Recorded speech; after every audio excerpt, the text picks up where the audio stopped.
할렐루야. 오늘은 본문의 말씀을 통해 너는 본 것을 다 이스라엘 족속에게 전할지어다 라는 제목으로 하나님의 말씀 증거하도록 하겠습니다. 자, 오늘부터 나누게 될 에스겔 40장부터 48장까지는 성전의 재건과 예배의 회복에 관한 말씀입니다. 이 에스겔서는 바벨론의 포로로 끌려와 있던 에스겔에게 하나님의 말씀이 임하면서 시작되었습니다. 당시만 해도 이스라엘 백성은 머지않아 그들의 고국으로 예루살렘으로 돌아갈 수 있으리라 생각했습니다. 그때만 해도 아직 유다와 예루살렘은 멸망하지 않았고 설마 하나님의 도성 예루살렘이 멸망하리라고는 상상조차 하지 못했습니다. 그러나 하나님께서는 에스겔을 통해 유다가 멸망하고 예루살렘은 폐허가 될 것이며 살아남은 자들은 포로가 되어 끌려오게 되리라 말씀하셨습니다. 이 말씀은 BC 586년 바벨론 왕 느부갓네살에 의해 예루살렘이 정복됨으로 성취되었습니다. 이스라엘은 상상할 수도 없는 일이 눈앞에 현실이 된 것입니다. 말씀대로 하나님의 도성 예루살렘은 폐허가 되었고 사람들은 잔인하게 학살되거나 살아남은 자들은 바벨론의 포로가 되어 끌려갔습니다. 그러나 이스라엘 가운데 가장 충격적인 사건은 예루살렘 성전이 불타버린 것입니다. 왜요? 예루살렘 성전은 이스라엘이 하나님과 만날 수 있는 유일한 장소이기 때문입니다. 역대하 7장 13절로 16절에 보면 솔로몬이 성전을 지어 올려드릴 때에 이런 약속의 말씀을 주십니다. 혹 내가 하늘을 닫고 비를 내리지 아니하거나 혹 메뚜기들에게 토산을 먹게 하거나 혹 전염병이 내 백성 가운데 유행하게 할 때에 내 이름으로 일컫는 내 백성이 그들의 악한 길에서 떠나 스스로 낮추고 기도하여 내 얼굴을 찾으면 내가 하늘에서 듣고 그들의 죄를 사하고 그들의 땅을 고칠지라. 이제 이곳에서 하는 기도에 내가 눈을 들고 귀를 기울이리니 이는 내가 이미 이 성전을 택하고 거룩하게 하여 내 이름을 여기에 영원히 있게 하였습니다. 내 눈과 내 마음이 항상 여기에 있으리라. 자, 예루살렘 성전은 하나님께서 그 이름을 두신 곳입니다. 하나님의 눈과 마음이 있는 곳입니다. 때문에 혹 이스라엘이 하나님께 죄를 범하여 재앙이 만났을지라도 그들이 악한 길을 걸어감으로 하나님의 진노를 사게 되었을지라도 그들의 길을 돌이켜 이 성전에서 기도하면 또는 이 성전을 향하여 기도하면 하나님께서 그들의 죄를 사하시고 그들을 고치리라는 약속이 있는 곳입니다. 그런데 하나님의 성전이 무너졌다는 것은 무슨 뜻입니까? 더 이상 그들이 하나님을 만날 방법이 없다는 것입니다. 그들이 하나님을 만날 곳이 없다는 것입니다. 그들이 잘못을 돌이킬 길이, 무너진 삶을 회복할 길이 사라졌다는 뜻입니다.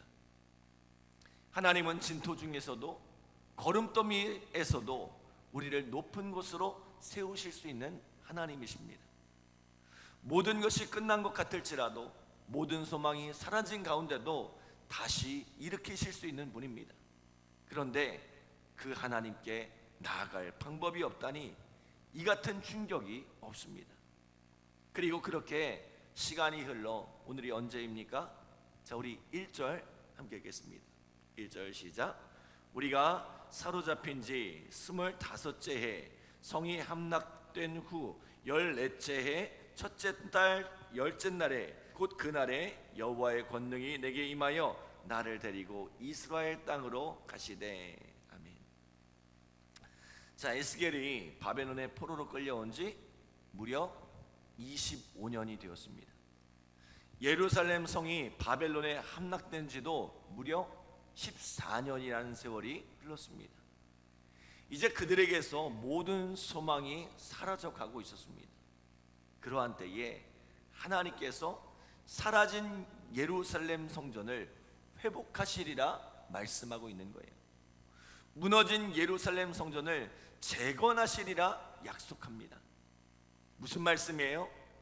이것이 단지 이 성전이라는 건물을 다시 짓겠다는 의미가 아닙니다. 끊어졌던 이스라엘과의 관계를 회복하시겠다는 것입니다. 하나님께서 그곳에 이름을 두시고 그 시선과 마음을 두시겠다는 것입니다.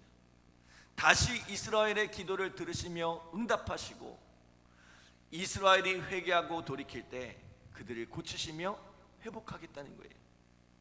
이스라엘은 하나님께 버려진 줄 알았는데 하나님께서 여전히 그들을 붙들고 계시더란 것입니다.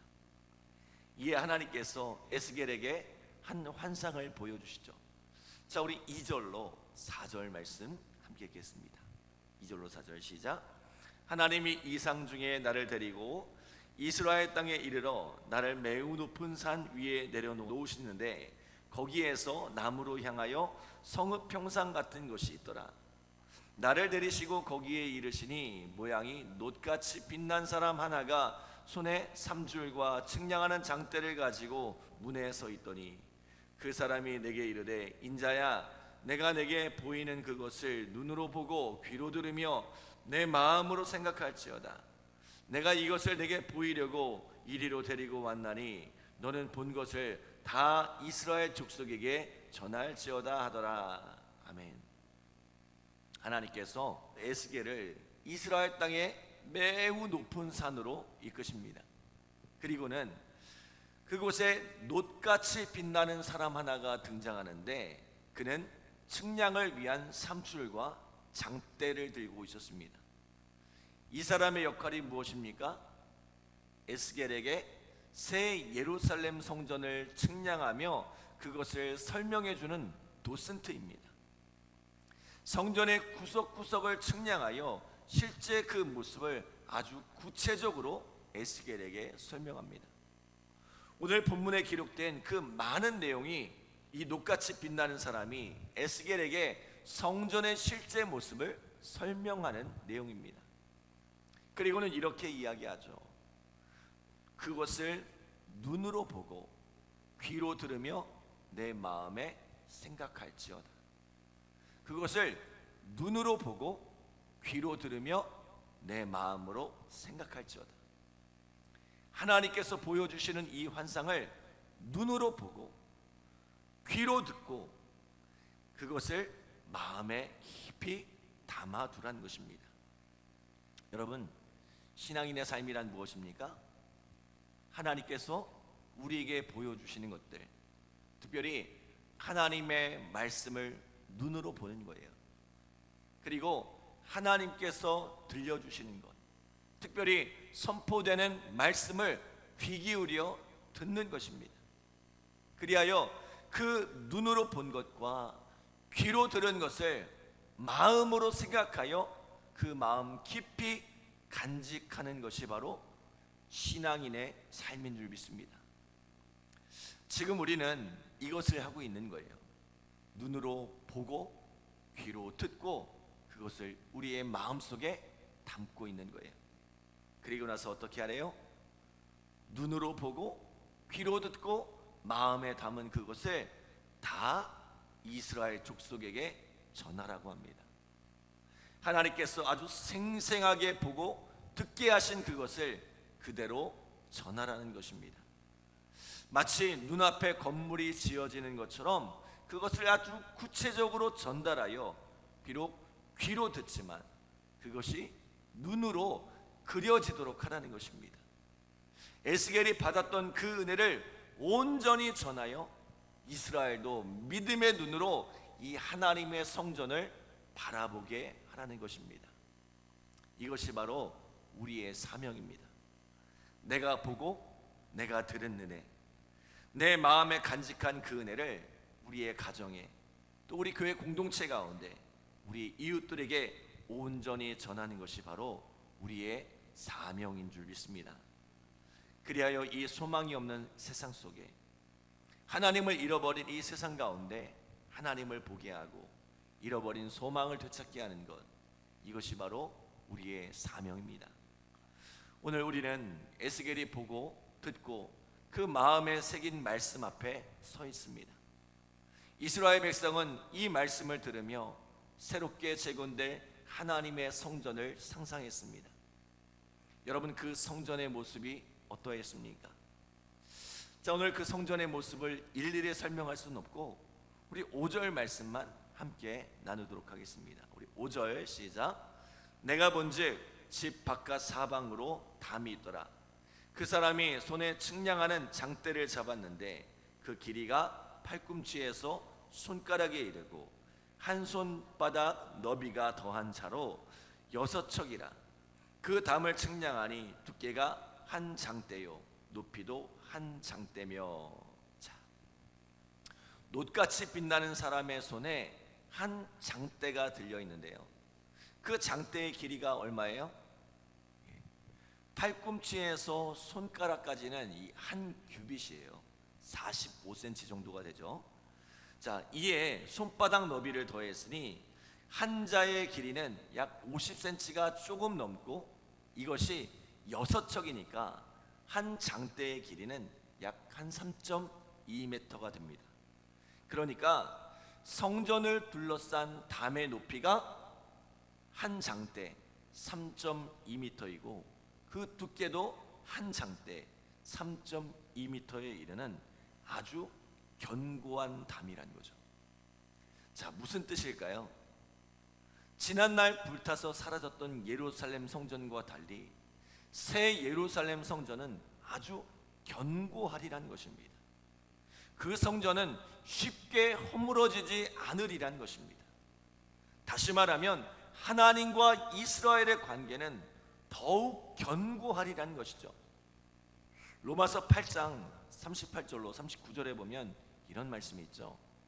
내가 확신하노니 사망이나 생명이나 천사들이나 권세자들이나 현재일이나 장래일이나 능력이나 높음이나 깊음이나 다른 어떤 피조물이라도 우리를 우리 주 그리스도 예수 안에 있는 하나님의 사랑에서 끊을 수 없으리라. 우리를 향한 하나님의 사랑은 그 무엇으로도 끊을 수 없을 만큼 견고하리라는 것입니다. 다시는 하나님께서 이스라엘을 버리지 않으시리라, 포기하지 않으시리라 약속하고 계신 것입니다. 사랑하는 여러분, 오늘 우리 안에 이 견고한 하나님의 성전이 회복되는 은혜가 함께하기를 간절히 기도합니다. 하나님과 우리 사이에 그 무엇으로도 끊을 수 없는 이 견고한 관계가 회복되기를 바랍니다. 그리하여 하나님과의 깊은 영적 교제가 회복되고 우리의 기도의 응답이 일어나고 무너졌던 삶이 회복되는 은혜가 우리 가운데 함께하기를 간절히 기도합니다. 기도하겠습니다. 하나님 감사합니다. 복된 새벽을 깨워주시고 오늘도 귀한 말씀으로 우리의 삶을 인도하여 주심에 감사드립니다. 하나님 말씀으로 날마다 승리하는 삶을 살아가게 하시고 이 말씀을 눈으로 보고 귀로 듣고 그 마음에 담아 또 입술로 증거하는 복된 삶을 살아가게 하시고 그렇게 하나님의 말씀이 선포되는 곳마다 하나님의 성전이 회복되고 하나님과의 관계가 회복되어 하나님의 역사가 일어나게 하시고 회복되고 다시 살아나는 은혜들이 곳곳에서 일어날 수 있도록 주님 축복하여 주시옵소서. 오늘 이 새벽에도 귀한 하나님의 말씀 붙들고 기도한 우리 성도들 하나님께서 응답하여 주시고 또 열매 맺게 하시는 하나님의 귀한 사랑 은혜를 경험케 하여 주시옵소서. 감사드리며 예수님의 이름으로 기도드립니다. 아멘.